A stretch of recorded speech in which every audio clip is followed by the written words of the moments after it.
so these are the different oxidizing agents, and we'll look at how we can. Okay, hello. Yeah, please. Yeah, we'll look at how we can oxidize these different alcohols. Okay, today. So last time we discussed what will happen to the primary alcohol. The primary alcohol will first be oxidized to an aldehyde before they will finally be oxidized to a carboxylic acid. What about secondary alcohol? So let's put this on the next page. Okay, so the oxidation products of alcohol. So right, yeah, we have two different classes of alcohol that can be oxidized. We have the primary, primary alcohol, and the secondary alcohol. So primary alcohol, they can be oxidized in a two-stage oxidation reaction, which is why you see two arrows here. It can first be oxidized to an aldehyde before it can finally be oxidized to carboxylic acid. And then we have secondary alcohol, which we will discuss today. Okay, so this is new. It will stop at the ketone, and they will not be oxidized any further than that. So the forward pointing arrow here represents oxidation, which you can put down. So this means oxidation. It can be carried out by oxidizing agents, such as MnO4 and K2Cl2O7. So KMnO4, make sure you write acidified in the exam. So the /H plus means acidified, okay? And you have K2Cl2O7/H plus. A lot of students ask me why must this be acidified, okay? So remember, that's because in the equation of the oxidation, do you remember how we balance the equation for MnO4 minus becoming Mn2 plus? How do we balance this redox equation? Adding 4 on the right. We add how many water on the right? 4 or 2? 4. 4, yes, okay, because every water can only compensate for one oxygen. And after we add water, we need to add hydrogen ion. Okay, how many? 8. 8. 4 times 2 gives 8H plus. And finally, this is the most tricky part. 5 electron. Oh, that's quick. Okay, for those of you who don't know why you have to add 5 electrons, you have to multiply these numbers together. 8 times +1 plus 1 times -1, add up to +7. And on the right, you have 1 times 2 gives +2, and 4 times 0 gives 0. So what do they add up on the right? The numbers on the right add up to 2. So we will finally add 5 electrons onto the more positive side. So you know this is more positive. So it is by writing this equation that you know where to add 5 electrons, okay? And also why you need to acidify it. So can you see H plus in here? H plus is a reactant. And what does the reactant mean? Meaning if you don't have it, the reaction cannot go on. This is why you need to acidify it, okay? So let me put down the answer to this question. Why must they be acidified? So why must both oxidizing agents be acidified before use? Because if you don't acidify it, there will not be any H plus.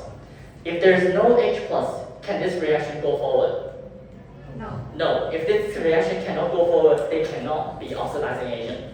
That means they cannot fulfill their role as the oxidizing agent without the H plus. And I want to write down the other equation for you, but you should also try to balance it yourself later. So you have 2 Cl3 plus on the right, and then you add 7H2O, 14H plus, and finally, can anyone tell me how many electrons to add on the left? 6. Well, that's quick. Okay, so 6. Make sure you don't just copy it. You have to be able to write this equation from scratch. From these chemicals in green. The ones are right in black, the ones are right in orange. You have to work it out from scratch. fraction. Okay, so and just like in our previous example, we have a more positive charge sign on the left, so this thing is plus 14. This thing is negative 2. So that means they have a charge of plus 12 on the left. And on the right, we have 2 times plus 3, which gives a charge of plus 6, and 7 times 0, which gives a charge of 0, therefore plus 6. This is why you need to add 6 electrons to the left. And you also see H plus as a reactant. Okay, so if this is the question, what is the answer? The answer is because H plus is a reactant in both of these equations. So because H plus is a reactant for these reactions. Okay, right, yeah, so we were just discussing why must these oxidizing agents be acidified. If you do not add the H plus, there is no H plus in the equation. If there's no H plus in the equation, meaning you don't have all the reactants present, then the reaction cannot go forward. Okay? And on the left, we look at the fate of oxidation of these two types of alcohol. Tertiary alcohol, they will not go anywhere. Okay, but can you help me draw LCOH here? When we make an aldehyde from alcohol, from primary alcohol, we remove 2 hydrogens. So these are the 2 hydrogens we eliminate. So this one and this one. So we are using the concept of oxidation as loss of hydrogen. So loss of 2 hydrogens. This is the first definition of oxidation here. Then we are using a more obvious definition of oxidation, which is the gain of oxygen. So when you add an oxygen, so a gain of 1 oxygen, in between C11O and H, you will have a carboxylic acid, LCOOH. So this is an O in here. Right, so this is how we predict the product. And last time we ended the lesson in a rush, which is why today I want to discuss this part in detail with you. Okay, so to check that you understand how we do this conversion, can you help me predict the product of oxidation of the following alcohol? Okay, so I'll be drawing skeletal structure, and if you are not comfortable with skeletal formula, convert them to structural formula first. We have like this one. Can anyone help me name this alcohol?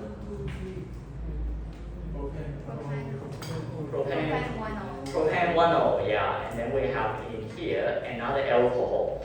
Yeah. What is the class of the first alcohol on top? Is it primary? Is it secondary? Is it tertiary? Primary. Primary, yeah, because we first have to locate the carbon connected to OH group, and we see how many other carbons are connected to this carbon. So if you see 2 carbons, this is the secondary alcohol. If you see just 1 carbon by the side of this yellow carbon, this is a primary alcohol. Still remember this, right? Yeah, so the first step you do is to identify the class of the alcohol. So we know one is primary, one is secondary. Then we can predict the products. Yeah, let me add an S in here. Okay, so products of the oxidation of these alcohol. What do we say we do? When we first perform stage 1 oxidation of the alcohol, we remove 1 H. 2 H's. 2 H's. Okay, 1 H must come from the OH group. The other H must come from the C bonded to the OH group. Okay, so let's find that carbon in here. So I would suggest that you draw out the carbon, C, C, C, and then you have OH. Yeah, I will translate this skeletal formula into this one. Easy to understand structure. We can translate them this way. And then we identify the 2 H's. Which 2 H's can we remove from here? Are these 2 the H's we remove? No. One of the H must come from the OH group. The other H must come from the C bonded to OH. So let's calculate, okay, and see what we have then.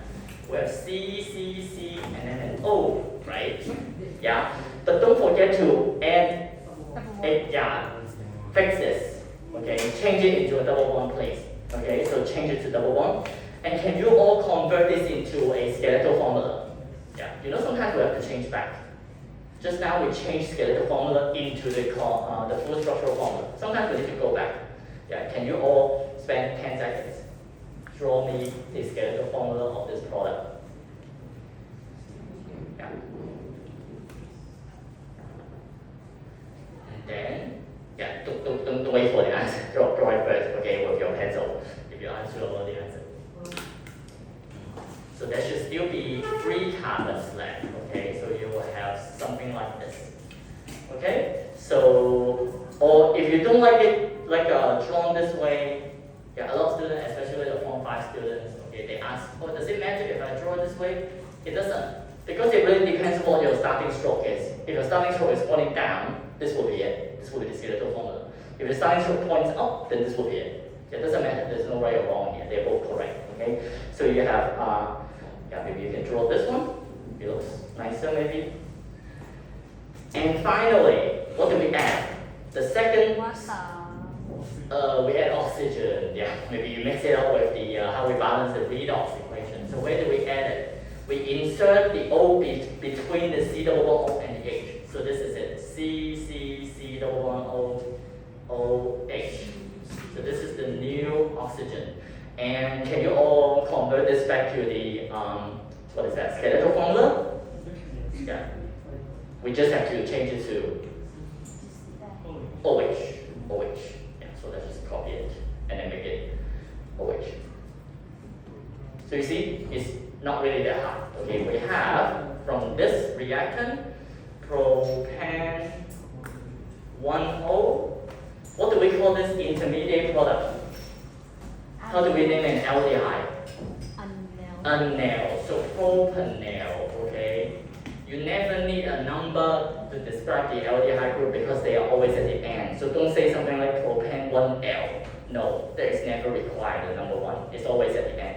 And so, do you do the same for carboxylic acid? What should this carboxylic acid be called? Propanoic acid. And as you can see here, the number of carbon doesn't change. The number of carbon in the main chain doesn't change, which is why the roots remain pro in all 3 cases, okay? So jot this down if you don't already notice this. So note, the number, so the total number of C remains unchanged. So it should not come as a surprise that the roots remain pro, okay? So therefore, pro is used because there are 3 carbons throughout. It never changed the number of carbons. Well, with secondary alcohol, you may think that, is it a little bit more complicated than this one? Actually, it is even simpler than what we saw. Because secondary alcohol would also undergo oxidation like primary alcohol. It's just that they will stop at this product called ketone. They cannot go any further than that. And I want you all to copy this now. Secondary alcohol, let me highlight this carbon in yellow. Let's keep things consistent. Okay, the carbon bonded to OH group is what we should focus on always. You see, so I shaded this carbon in yellow. This is the carbon we should focus on. And for secondary alcohol, what makes the secondary alcohol different than a primary alcohol is that it has 2 carbon groups connected to the C bonded to the OH. This one. Focus on this carbon. You see 2 carbon groups connected to it as opposed to just 1. And as usual, the first step of oxidation involves the removal of 2 hydrogen. So let's cover these 2 hydrogen and let's see what we have left. We have RCO out, and this you need to turn it into a double bond manually. Okay? Yeah, so manually turn this into a CO double bond because carbon must form 4 bonds. So carbon must form 4 bonds always. Right, so this is why we have to turn this into a double bond. If you don't turn it into a double bond, this carbon is 1 bond short. Right? Yeah, so this is why we do something for a reason. Okay, at each part there. Here. Now, your turn. You have maybe 30 seconds or maybe 1 minute because I want you to also name this as well as the product of its oxidation. Okay, mind you, this is secondary alcohol now. So I'll give you all 1 minute. You can maybe take the steps we talked earlier, convert it into a more easy to read full structural formula first. You extract those hydrogen that you're going to remove, turn it back into a scalar formula, and finally name the compound for me. Okay, you have 1 minute. We are working on this alcohol now, secondary alcohol now.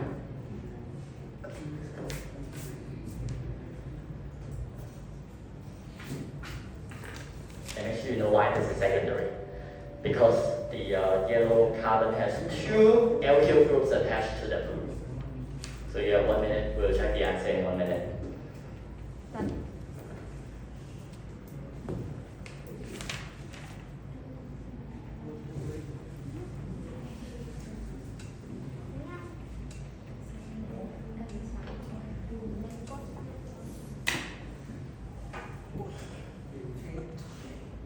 Oh, keep the answer to yourself first. Let's give other students a chance to work it out. Yeah.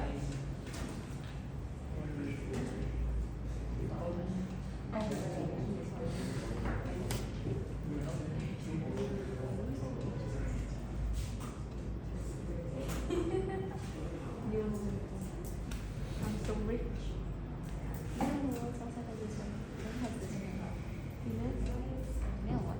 What? It's real.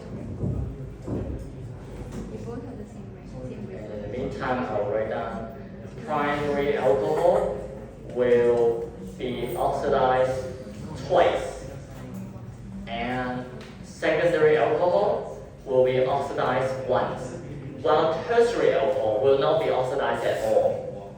Okay, tertiary alcohol, they are resistant to oxidation. So you can add this back maybe. Right, so tertiary alcohol will not be oxidized, which is why when you add an oxidizing agent to tertiary alcohol, it is as if nothing happened. Okay, so the oxidizing agent won't change color. And put this back. This is purple, and this is orange. And then we have this green thing in here, but I can't use the same green if not you can't see it. So this is green. And then finally we have colorless, okay, like the N2. So let's check the answer. Can anyone tell me the name of this alcohol first? Butane 2O, yes, so put down butane 2O. It is most definitely a secondary alcohol. When you oxidize it, what will it turn into?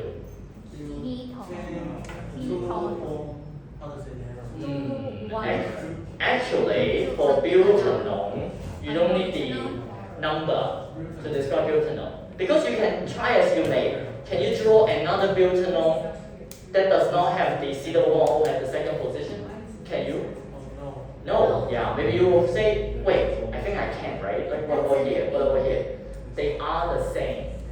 They are the same. This is why it is not needed, okay, the number 2, butanol. So don't put it in there.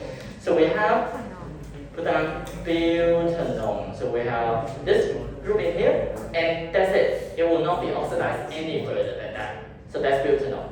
So finally, we have a very quick exercise to wrap up what we just described, okay? I want you to copy a few alcohols, okay? So we have this, we have this, we have this, and then we have this. Okay, what I'm going to do now is I want you to tell me how many possible products I can get from the oxidation of these alcohol. Okay, just the number will do. So deduce the number of products you can get from the oxidation of the following alcohol. So no need to name them, but if you like, you can name them. Okay, just work on the number of products you can get from each of the alcohol below. Okay, and we'll check the answer. Let me give you some hints. you need to find the class of the alcohol first, okay? By locating the carbon in yellow, and then find out which class, okay, of alcohol this alcohol is, okay? So I'll give you all just 1 minute because I just need the number. You don't have to tell me the name, but if you're fast enough, you may as well find out the name, okay? So I just need to hear from you how many products. Okay, they may just be one, or they may be none. Okay, so they could be none. Okay, yeah. So this is the trick question. You may want to find the class first. Let me copy this, and then I'll put down the number of products.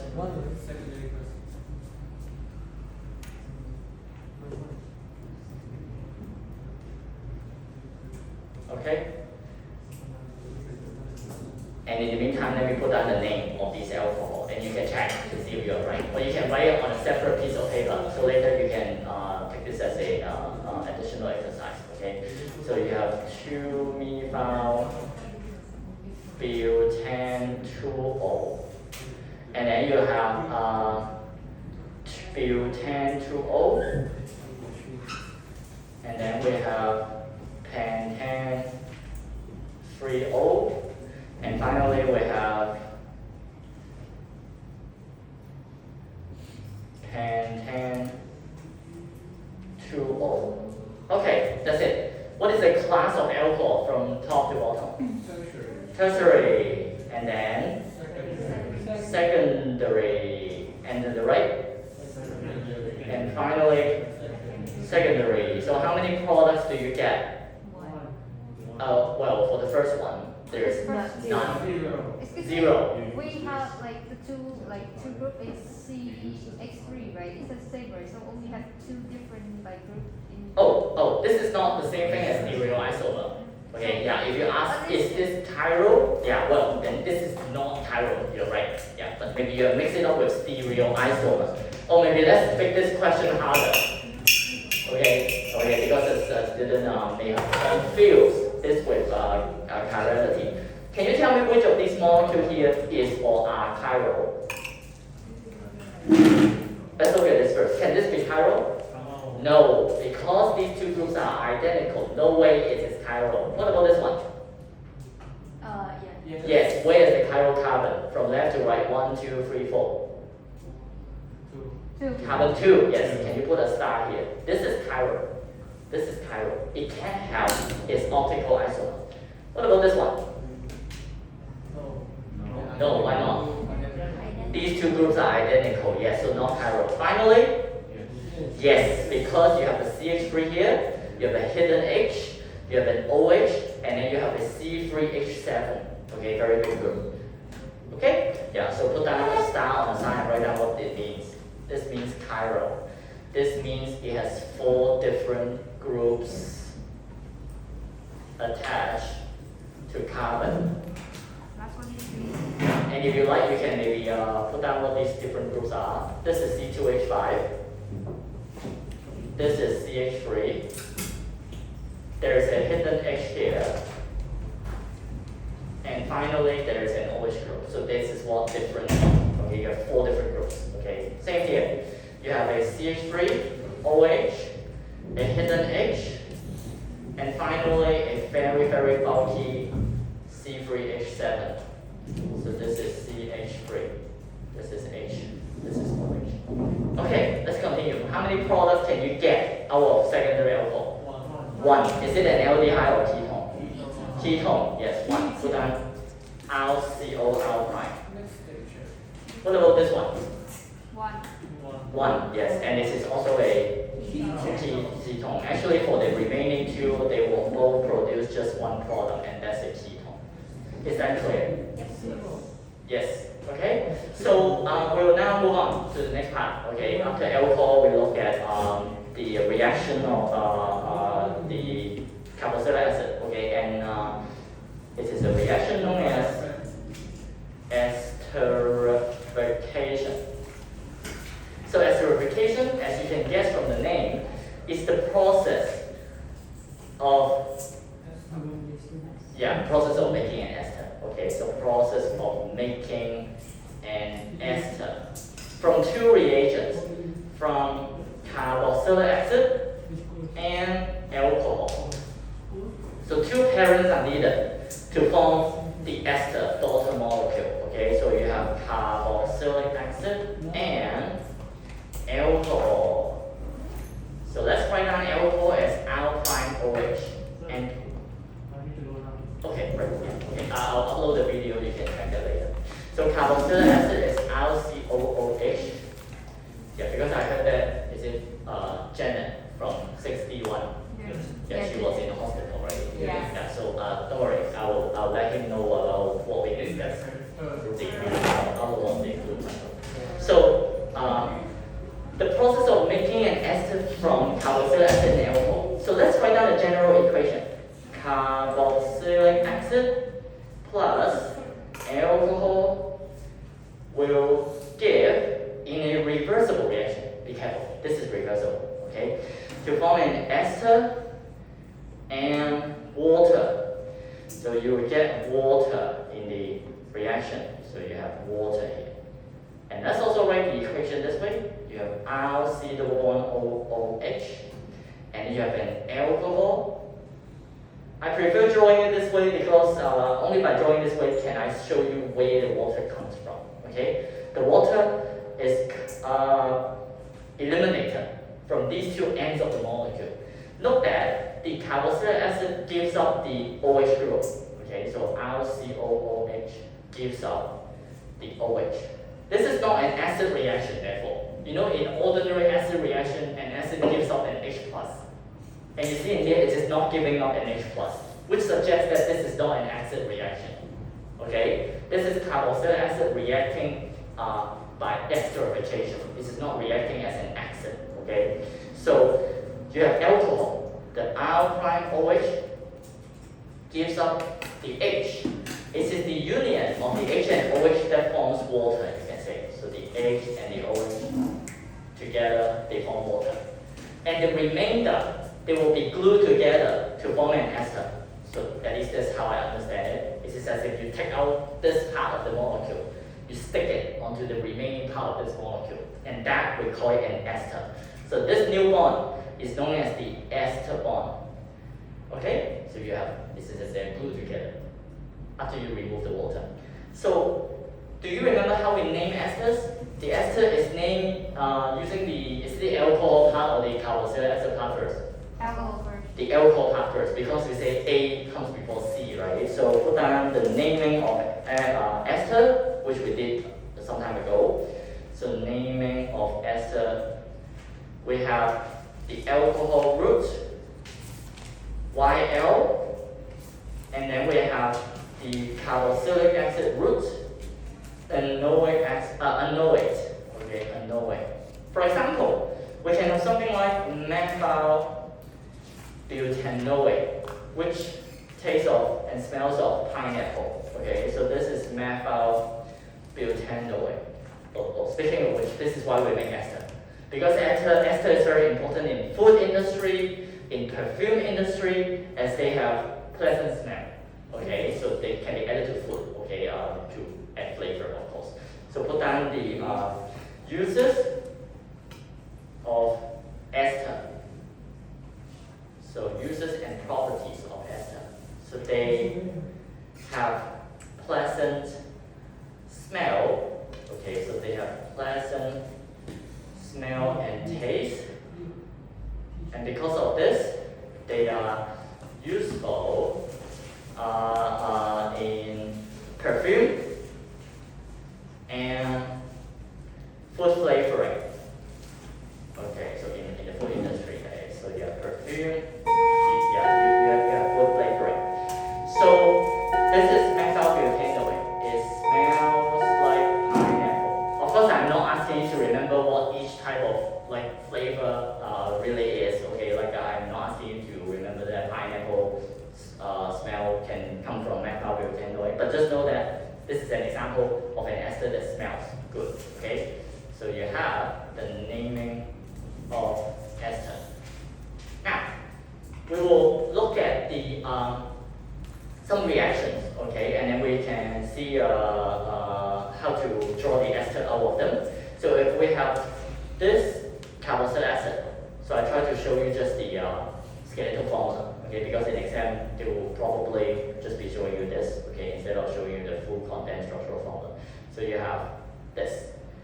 Can you spend 30 seconds to try to draw out the ester and then name it using the rule we mentioned? Remember, the alcohol comes first. You find out how many carbon there's in the alcohol, and you find out how many carbon there's in the carboxylic acid. Maybe add one more carbon here because I don't want them to sound similar, these two. So you have these two reactants. So can you spend 30 seconds to draw the ester and then try to name it using the rule we described? Okay? Don't forget water.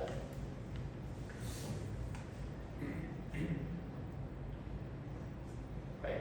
Remember, the carboxylic acid gives up the OH and the alcohol gives up the H. So this is what eventually forms the water. The remainder will be stuck together by an ester bond. So you will have something that looks like this.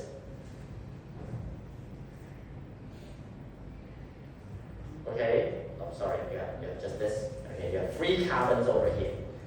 So if I were you, I would take note of the number of carbon on each reactant before I even start. You can say this is an alcohol with 3 carbon, so prop, this is. What about a 4 carbon compound? What is the English word we use? Build, yeah, so this is build. So you can put down build because it has 4 carbon, which means the resultant ester should be named. Which part comes first, alcohol or carboxylic acid in the name? Alcohol. Alcohol. So the full name is Propyl. Yes. Bu. Butanoate. Yes. Propylbutanoate. Correct. Okay, and don't forget water. I see a lot of students missing out the water in the product. They are so happy once they got the product. They totally forgot about water. So please don't. Add water. H2O. And then for this reaction, put down 2 important notes about this reaction. Number 1, it requires a catalyst. Okay, H2SO4 has 2 roles in here. So put that roles of H2SO4. First, it is a catalyst, meaning it speeds up the reaction. Second, it is a dehydrating agent. This is why, okay, do you remember equilibrium? When we remove a product, to which direction would the reaction be shifted?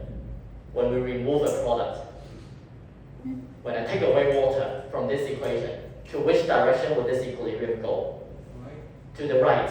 Yeah, and H2SO4 does just that. Not only is it a catalyst for this reaction, it also drives this reaction to the right by dehydrating the water. Do you remember dehydration? H2SO4 has a strong drive to take away water. When I take away water, when I remove it, the equilibrium will shift to the right. Okay, so this is the 2 functions of H2SO4. Okay, so I should have put like H2SO4 here, sorry. So roles of H2SO4 like that. Number 1, it acts as a catalyst by lowering the activation energy or by providing an alternative pathway. Yeah, providing an alternative path. O1. Yeah, with a lower. It's O1. This is H2O. Yes. What's the Purple line. purple line? It's O. Yeah, this is an O. My bad. Sorry, I missed an O here. Sorry, yeah, back from one time. So I missed an O. So there should be an O here. Yeah, no wonder it looks a bit off just now. My bad. So propylbutanoate. The first use is it acts as a catalyst. The second use is it acts as a dehydrating agent. So a dehydrating agent. So it removes water and drives the equilibrium or shifts the equilibrium to the right. So shifting the equilibrium to the right. Okay, so this is why we want to add concentrated sulfuric acid here. And the reaction is largely a reversible one. That means in the end, do you expect to get just propylbutanoate and water in the product mixture? No, you will have some of the carboxylic acid, some of the alcohol. Okay? So below is the experimental setup. Okay, so how do we do this? How do we set this up in the lab? So experimental setup. So we will first react the alcohol and the carboxylic acid in a hot water bath. Remember, we don't want to heat it directly as there is an alcohol. Okay, heating alcohol would be like killing yourself. Okay, you know this is a flammable, right? So when we put alcohol in here and we have the carboxylic acid in another container, yeah, we will add them, we will mix them in a hot water bath. So hot H2O bath. This is used because we want to avoid direct heating of alcohol as they are flammable. So because of them being flammable, and then we will add a few drops of this sulfuric acid, okay, corn sulfuric acid. So this is a few drops of corn H2SO4. Because it is a catalyst, you don't need much. Okay, it is not added in the same quantity as the reactant. Okay, only a few drops will do to kickstart the reaction. So once the reaction is over, you will see like an oily substance forming on top of the reaction mixture. Okay, so on top of the reaction mixture. So on top of the reaction mixture. And why is that? That's because the ester, okay, is not very water soluble in water. Okay, as you can see in here, both the parents can directly H-bond with water. Okay, but the product here, it doesn't have OH group. Okay, so which means while it can still hydrogen bond with water using the two O's, it doesn't form as many H bonds as the reactant. Therefore, it is less water soluble. So this is the ester. Let me write that in orange. Okay, so this is the ester. The ester formed is less water soluble, which is why it forms as an oily layer on top of the reaction mixture. So it is less water soluble than the carboxylic acid and the alcohol. So therefore it forms on top. And to really let you smell the ester, you will have to pour this onto cold water. Okay, so we can pour this onto cold water. So this is cold H2O. So when you pour this oily mixture onto water, the smell of ester can be detected. Okay, so smell of ester is detected when you pour it onto cold water. So this is how we do the experiment. It's quite simple, okay, actually. You have just two reactant and a catalyst, and that's it. And can you put a note next to the reversible sign here? So this means the final mixture will contain not just the product, but also the reactant. You will have 1, 2, 3, 4, all 4 substances present in the final reaction mixture. So this means the final, here I would smell of ester is detected. Sorry about the color there. So this means the final reaction mixture contains 4 things. Number 1, the carboxylic acid. Number 2, the alcohol. Number 3, the ester. And number 4, water. Okay, so all 4 substances. Right. And how do we extract just the ester? Okay, well, we can remove all the acid first. Okay, and there's a 5th substance. Sorry. Okay, there should be some corn H2SO4 left, which is the catalyst. You know, catalysts, they don't get used up, so they should remain. Okay, and how do we isolate or separate the ester? So let's put this down. You know, making ester is one thing. Separating ester, purifying the ester is another thing. Okay, so we have You can write down experimental setup part 1. This is the preparation of ester. And then on the right, we have the experimental setup on purifying the ester, okay, or separating the ester. So we have over here, we still got some space here. Experimental setup on purifying or separating the ester. So at this stage, in our reaction mixture, we should have a few things. So we should have, like number 1, RCOOH. We should have some corn H2SO4. Because of them being acidic, we can remove them first by adding some sodium carbonate. So you have H2O here, and what did I miss? Oh, there's also the ester. Okay, so we have RCOO alkaline. So this is the ester. Because these two substances, RCOOH and corn sulfuric acid, they are acidic. So because they are both acidic, they can be removed by reaction with sodium carbonate. Do you remember learning the 3 things that can react with acid in the acid-base chapter? There are 3 main types of substance that can react with acid. What are they? Metal.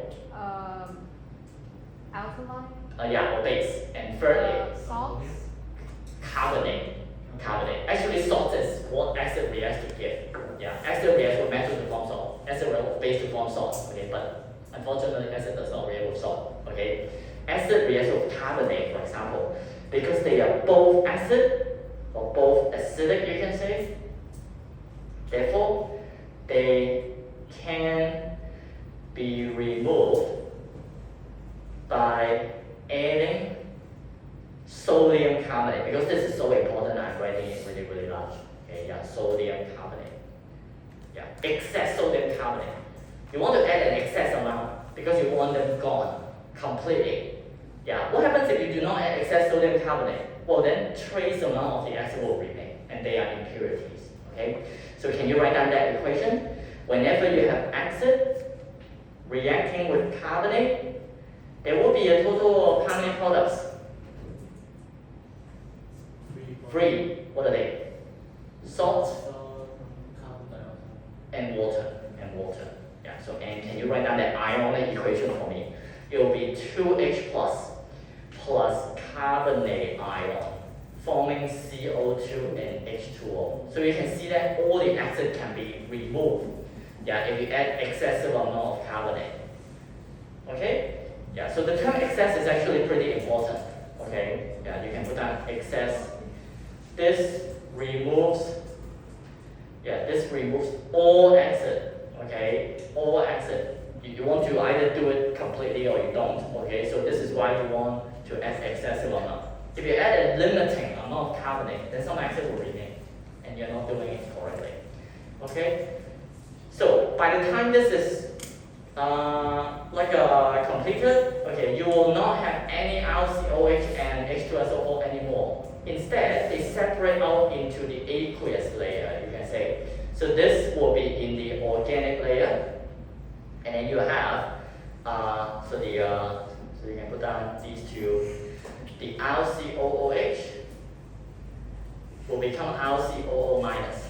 The H2SO4 will become SO4 2 minus. Because the H plus part of these two acids, they got reacted. Okay, so the H plus parts of these acids, they got reacted. So maybe you can use like a black pen here. Circle these two pictures. These H plus ions, yeah, they got removed, okay, by the reaction with carbonate. So they will form RCOO minus and SO4 2 minus. Okay? Right. And then right here, maybe I think it's best that I show you this way. There will be 2 layers remaining. There will be an aqueous layer and an organic layer.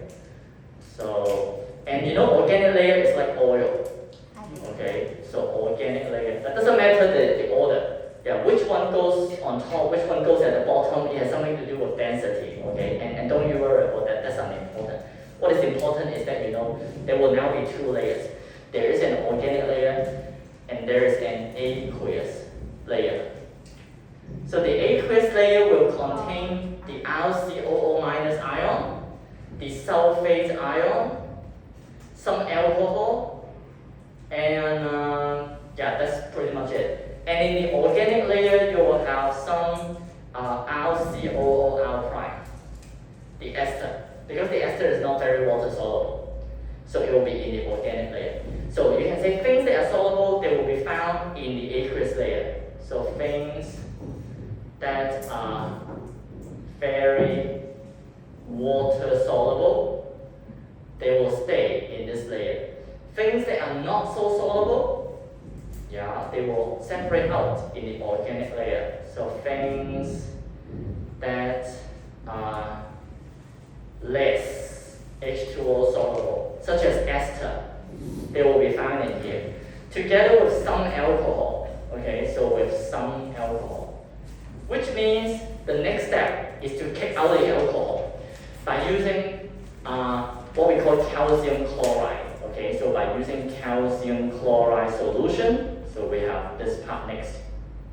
So let me put this in here. So second step, now that you have two layers, you can run off the layer using a separating funnel. Have you used a separating funnel before? Do you know what a separating funnel is? No. No, it's kind of like a funnel, but it has a bulb in here. So you know the normal regular funnel, it looks like this. Mm-hmm. This funnel, it has a closed end on top, okay, which allows you to add liquid from above. But unlike this, there is a stopcock in here. It's kind of like a fusion of the burette and a funnel. And this stopcock, why do we need it here? When we pour this liquid mixture into here, so when we pour this liquid mixture into here, we can then separate the organic layer from the aqueous layer. After all, which of these layers contain the ester we want? Yellow one. The yellow one, yeah, so therefore we don't need the blue one. The blue one, let's just remove it. So we will have two test tubes in here. So first, we will pour this liquid into here. The blue one will be on top, and the yellow one will be at the bottom. The design of the separating funnel has a very narrow end in here. This means by the time the liquid flows into here, the movement of the liquid, it will slow down. Okay, the movement of liquid will slow down, and you can separate the two liquids more completely here. So you have the blue layer coming off. This is discarded, and then later the yellow liquid, it will come off in here. This is kept. So this is kept, and this is discarded. And the stopcock is to allow you to stop adding the liquid by the time you reach the junction. Okay, so basically you will have to unscrew the stopcock, okay, and then you will let the liquid flow down. When the yellow liquid comes out, you collect it, and then you stop it. And then you will pour the remaining the aqueous layer into another test and you throw it away.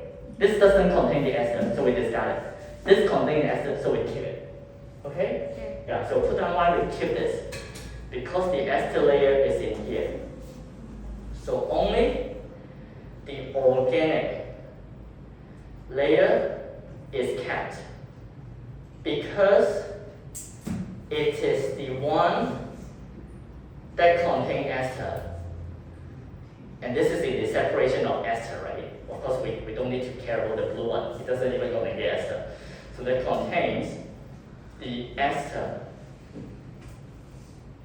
Okay. How you call that? Oh, this we call it the separating funnel. Yeah, it is a funnel with a stopcock at the end. So separating funnel. So add this as a point, as a second point. The first point is to remove the exit by sodium carbonate. The second step is to separate the organic and the aqueous layer. So use a separating funnel to separate the aqueous from the organic layer. Yeah, from the organic layer. And then now, we still have some ethanol, you see in here, right? Mixed with the ester.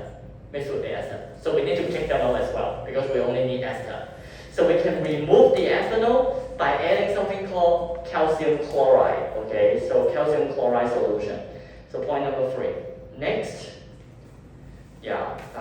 at this stage, there should be in our organic layer some RCOO prime and some alcohol that did not go all the way into the water, the aqueous layer. They are left in the organic layer. Then we add calcium chloride solution. So this is another important chemical. So add calcium chloride solution. So the calcium chloride solution will form like a hydrated salt with the alcohol, like this. So you will have CaCl2 dot 4 C2H5OH. So this is the ethanol.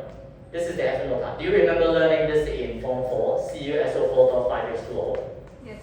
Yes, this is a hydrated salt. And like in Form 4, like copper 2 sulfate pentahydrate, calcium chloride can also form an hydrated salt. It do so, okay, not with water but with ethanol, okay. So this is similar to this one, copper sulfate .5H2O, in that they are both hydrated salts.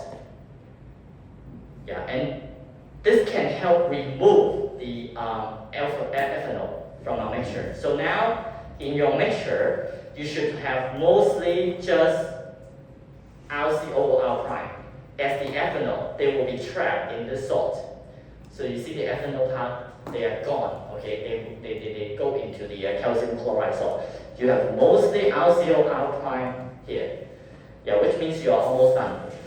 So finally, you filter off the solid. So filter off the calcium chloride. By filtration. Yes, by filtration. Yes, so 4C2H5OH by filtration. And finally, you add some drying agent. Okay, not the hydrating agent, the drying agent. We call it anhydrous calcium chloride. So an drying agent, which is anhydrous calcium chloride. Yeah, and this would dry the final organic layer RCOO prime into pure RCOO prime. Okay, so this is still impure as there are still traces of water here and there. So these are water. So some water remains. And in the lab, when you see an organic compound, an organic liquid with some water, you know it is contaminated with water because it will look cloudy. So at this stage, you know you are not done with your ester yet because the ester looks kind of cloudy at this stage. So you can write down presence of water. Yeah, you can write down where this water comes from. I know I may not have made that clear earlier. At this stage, you cannot get rid of all the water. There will still be some water left because the separation will not be complete. Sometimes some of the water it will creep into the organic layer from the aqueous layer. You can't stop that completely from happening. So some of the water it will try to creep into your organic layer, which means the separating funnel, even though it's very good at its job, it cannot help you eliminate all water completely. So some water you see stay. Yeah, so some water stay. And finally, so presence of water will make the solution look cloudy. Okay? If you have pure organic liquid, it will be clear. But if the organic liquid has some water in it, it will look cloudy. Okay, this is a very important point you may want to add on the left. Yeah, maybe I'll put it on the next page as we ran out of space. Okay, so yeah, can you put that finally? We have pure ester, RCOO prime. And then you will have so this is the calcium chloride. So this is the anhydrous calcium chloride. When you add it, the water, they will be pulled or drawn into the calcium chloride. Calcium chloride is like the same thing you find at home in those, hexagonal boxes in your wardrobe. Do you have these boxes in your wardrobe that dehumidifies? Oh. Yeah, so look inside. There are these white substance called anhydrous calcium chloride as well. They will pull water from the atmosphere. And here they are doing the same thing, just not inside your wardrobe, but inside the solution. Okay, that thing, okay, you may want to open your wardrobe later and find this like a box, there is calcium chloride. So finally we have pure RCO alkyne. That's the ester. A lot to take in, right? Yeah, but to sum up, we have only a few chemicals needed. Number one, we want to just put a circle around these key things. Excess calcium carbonate, number one. You will have to use a separating funnel, number two. And number three, you will have to use calcium chloride solution. Underline the word solution. This is different from anhydrous calcium chloride. This is a solid. This is a solid, anhydrous calcium chloride. But this is a solution. They're different, okay? So you have anhydrous calcium chloride and calcium chloride solution. So these are the four things you should pay attention to, okay? And in exam, if they need you to highlight, okay, describe how ester can be purified. Well, then you need to include these four boxes, okay? Okay, so now we'll move on to the reduction, okay, the reduction of the oxidation product, okay, yeah, but I think we ran over time already, yeah. Continue Yeah. five. Okay, let's just continue for several more minutes, okay. So we have the reduction of oxidation product, okay, of aldehyde, ketone, and carboxylic acid. Okay, so aldehyde, ketone, and carboxylic acid. So you all remember earlier that alcohol, especially the primary one, they can be oxidized into aldehyde and later to carboxylic acid. So going forward, we call this oxidation. So going backward, we call this reduction. Okay, so this is reduction. And the blue one, we call it oxidation. So this is oxidation.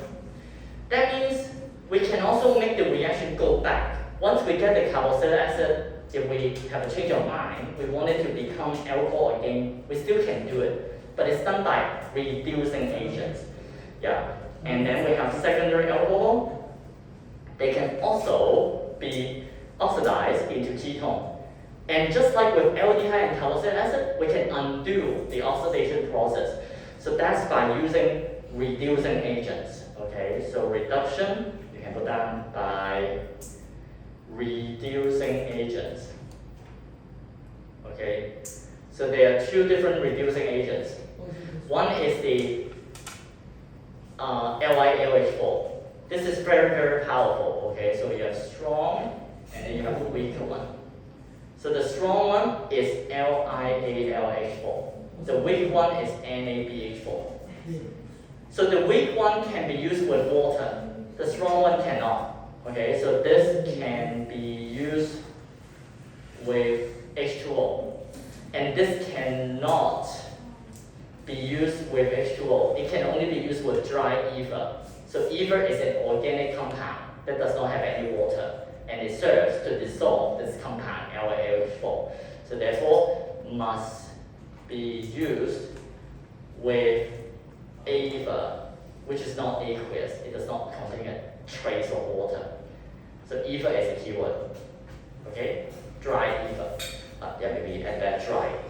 Because in exam, they also want you to write down the word dry, not just ether. If it is wet, it will still explode, okay, in wet ether. And then we have oxidizing agent. So oxidizing agent, there are also two flavors of oxidizing agent. One is a strong one, the other is a weak one. The strong one is KMnO4. It is very, very powerful an oxidizing agent. If you use this oxidizing agent on alcohol, even if you distill it, you will end up getting carboxylic acid. Because this is too powerful, it's like a super race car. Okay, even like when you are stepping on, the pedal lightly, it will just go all the way to carboxylic acid, even if you use distillation. Yeah, to me, it is like a Ferrari, very powerful. Okay, yeah, a tiny like step on the pedal would drive you all the way from can't stop in the middle. Okay? And then we have the weaker, okay, oxidizing agent, K2Cl2O7. So this is like a usual, a typical car. Okay, if you try hard, yeah, if you step like just slightly gently on the pedal, you can still stop at LD. It will not drive you all the way to the carboxylic. Okay, so that's the difference between them. So can you put down? Yeah, if used with primary alcohol, it will oxidize it to RCOOH directly because it is too powerful. Okay, and the weak oxidizing agent, yeah, if used with primary alcohol, yeah, when you have distillation, you will then get RCHO. If you use reflux, you then get RCOH. So you have a choice here. Yeah, but with KMNO4, you simply do not have a choice. Whenever you use it with primary alcohol, it will just run all the way to the finishing line, to RCOH. It will not stop in the middle. You can never prepare aldehyde with KMNO4 and primary alcohol. Okay? Right. So now, let's take a look at how we deduce the reduction product. So deduce reduction product of aldehyde and ketone. Right, so I will draw you the primary alcohol and the aldehyde again. I think you remember this from the beginning of the lesson. We said if we want to deduce the structure of the aldehyde from an alcohol, what do we remove? Two H's, right? That means if we want to go back, we just have to add back these two H's. That's it, okay? So going forward, we call this oxidation. This is done by removing two H's. So removal of two H. Yeah, if you want to go back, then you just undo this. We call this reduction. Reduction is to give back the two H's, okay? So give it back two H's. Where are the two H's? These are the two H's. Okay? Yeah. Similarly, with secondary alcohol, when you turn the secondary alcohol into a ketone, you also remove the two H's. Yeah, but it's just that this time you don't get an aldehyde. The product is not called an aldehyde, it's called a ketone. RCOR prime. And yeah, you can take this out prime. That's the difference between primary and secondary alcohol. You have one carbon group in here connected to the C bonded to OH. This is the only carbon group. But in here you have two. That's what set apart primary and secondary alcohol. But the product, okay, one will be an aldehyde, one will be a ketone. So you have RCO R prime. Okay? Yeah, so to check that you understand what is going on, I have this aldehyde in here. So can you tell me what happens when I add LiAlH4, dry ether, onto it? Yeah, by the way, this is an aldehyde. Just like before, you want to convert this into a full structural formula first, if you are uncomfortable with this. How many carbon are there? How many? Three carbon. So can you translate this into the following diagram? And then what do we say? When we do reduction on an aldehyde, you add back the two H's in yellow. So where do you add back the two H's in this diagram? You add it back here and here. Okay, let's see what it becomes. You have C, C, C, H, O, H, H. So these are the two H's. What do you call this alcohol? So close. Propan 1O. Yeah, so propan 1O. So this is a primary alcohol. Okay? And right, and then we have the ketone. So let's try a ketone example. So when we have this ketone right here, maybe this one, when we do reduction on this ketone, yeah, oh, by the way, I almost forgot something. The LiAlH4 is just the first step. Okay, you will need to add acid later. Okay, so the second step is to add exit. So exit. Because exit provides H plus, the exit will provide the second H. Yeah, doesn't matter which one. Okay, yeah, the first H that will be added is actually the H from the LHL4. The second H that will be added is the H that bonds to the O. But doesn't matter. In exam, you won't be using different colors anyway. So just know that these H's, they are contributed by different chemicals. One H comes from the LILH4. You can see this H in here. The other H, you know X's because they contain H plus. The second H came from here. But if you don't care about the origin, you can just remember that there are two H's that will be added, but they have different origins. So similarly here, can you name this product for me on the left? This one we already know that it's called propan-1-O. And this one we call it propanol. What about the bottom one? The bottom one is like ketone, right? Yes, it's a ketone. How do you name this ketone? How many carbons do you One see? more O. You have 5 carbons, so two on. Can you all see why this is pan 2 on? Because there is 5 carbon, COOH. and then the C double bond O is at the second position, right? Sir, ketone it should have 2 O, right?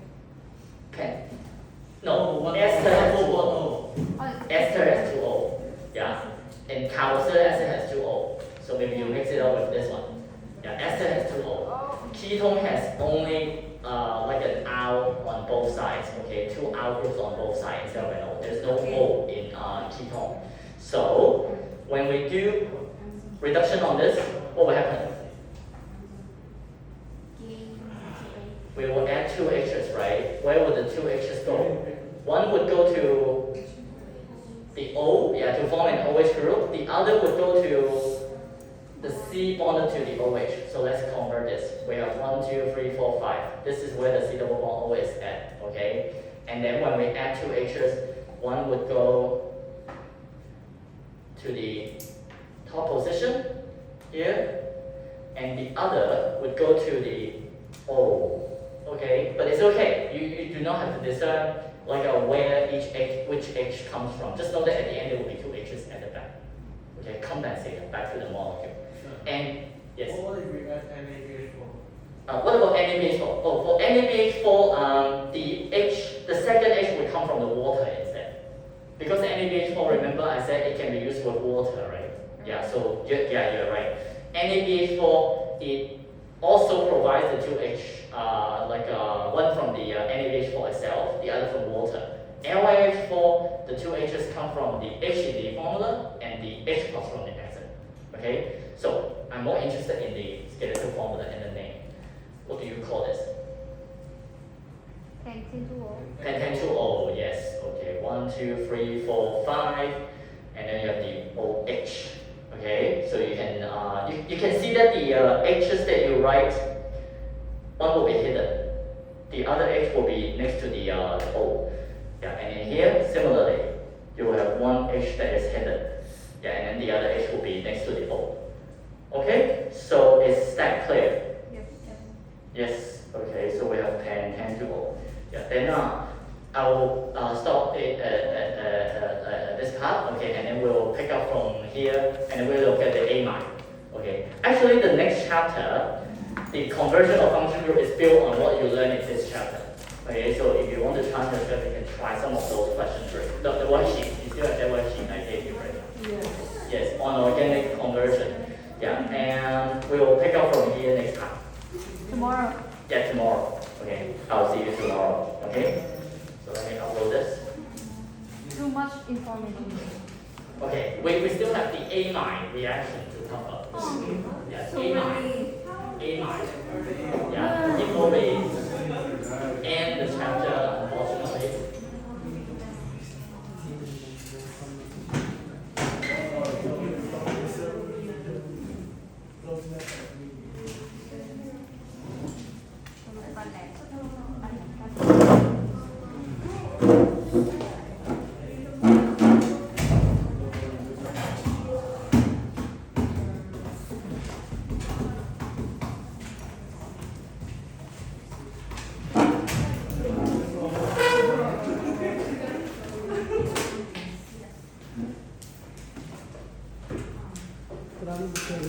Bye.